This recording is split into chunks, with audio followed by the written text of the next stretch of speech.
त्यांना योग्य दिशा दाखवणारं या ठिकाणी ठरेल अशी अपेक्षा. हे पेशंट आहे.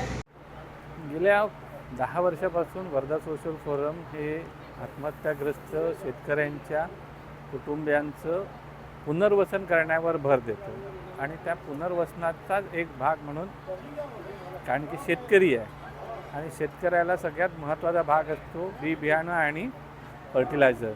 त्याच्यातला बी बियाणाचा भाग आम्ही प्रयत्नपूर्वक जिल्हा कृषी अधिकारी आणि वर्धा जिल्ह्यातल्या ज्या बी बियाणं उत्पादक कंपन्या आहे यांच्या मदतीने गेले 10 वर्षापासून सातत्याने करत असतो. आणि आम्हाला एक विश्वास आहे की या गेल्या 15 वर्षात जवळपास आम्ही 1000पेक्षा जास्त जवळजवळ 1500 महिलांना या माध्यमातून मदत करू शकलो. आणि आमचा अनुभव असा आहे की त्या महिला या मदतीने बऱ्याच अंशी स्वयंप्रेरित झाल्या, कारण की त्यांना मुळात जो फर्टिलायझरचा आणि बी बियाणाचा जो सुरुवातीचा खर्च असतो तो लागत नाही आणि त्याच्यातून त्या सावरल्या.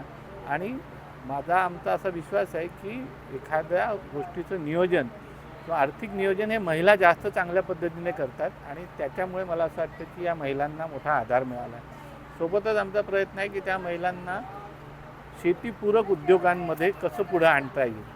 आणि आमचा प्रयत्न आहे या माध्यमातून की आम्ही काही ठिकाणी शेळी पालनासाठी त्यांना मदत केली, काही ठिकाणी त्यांना गायींच्या पालनासाठी मदत करते. आणि आत्ताच यावर्षी आपल्याला अनुराग जैन साहेब, पराग सोमन साहेब असो किंवा तोटेवार साहेब असो यांनी जे आम्हाला सांगितलं की त्या माध्यमातून यावर्षी ज्या महिला दुर्दैवाने त्या कुटुंबात आहेत त्यांना मदत करून एक किमान 10 महिला पुढच्या वर्षी आपल्या कार्यक्रमापर्यंत स्वतःच्या पायावर चांगल्या पद्धतीने उभे राहतील असा आमचा प्रयत्न राहणार आहे.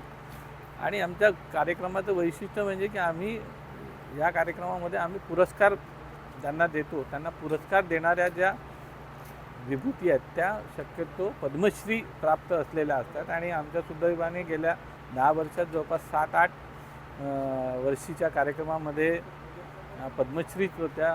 पहिल्या कार्यक्रमाला सिंधुताई सपकाळ होत्या, राणीताई बंग येऊन गेले, प्रकाश आमटे आणि मंदाताई आमटे येऊन गेल्यात, राहीबाई बिरे येऊन गेल्यात, मागच्या वर्षी पोपटराव पवार होते. यावेळेला पाळेकर साहेबांनी कबूल केलं पण दुर्दैवाने त्यांच्या आजारपणामुळे ते येऊ नाही शकले. पण त्यांनी एक संदेश दिला आहे आणि त्यांनी चर्चेला बोलावला आहे की त्यांची ही जी शेती पद्धती आहे ती आणि जी जुनी आपली पद्धती होती की ज्याच्यामध्ये शेतीपूरक दूध व्यवसाय असो, बकरी पालन असो, कुक्कुटपालन असो किंवा वराह पालन असो, या माध्यमातून या शेतकरी महिलांना आणि सोबतच जी सामूहिक शेतीची संकल्पना आहे ती राबवण्यासाठी हे वर्ष आम्ही सामूहिक शेती प्रोत्साहन वर्ष म्हणून राबवणार आहे.